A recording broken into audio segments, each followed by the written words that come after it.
She'rlarni chiroyli aytishimni ko'pchilik sezib qolgan ko'rinadi. Kommentariyada bitta obunachimiz ona haqida she'r so'rabdi. Eshitib ko'rib, agarda yoqadigan bo'lsa birdan obuna bo'lib, kommentariyaga birorta she'r yozib ketsangiz, qo'ldan kelgancha aytib beraman.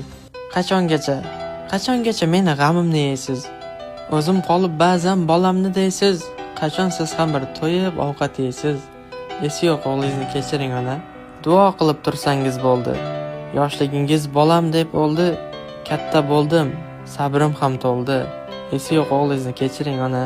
Hoy havas ortidan chopib, ko'cha-kuydan mehribon topib, yuraverdim taralli yallab, yon atrofga baxtiyor boqib, uyda eshik g'ichirlasa bas. Onam o'g'lim keldimi berkan, men bormasam tongacha chiqib, o'g'limning ishlari ko'p derkan.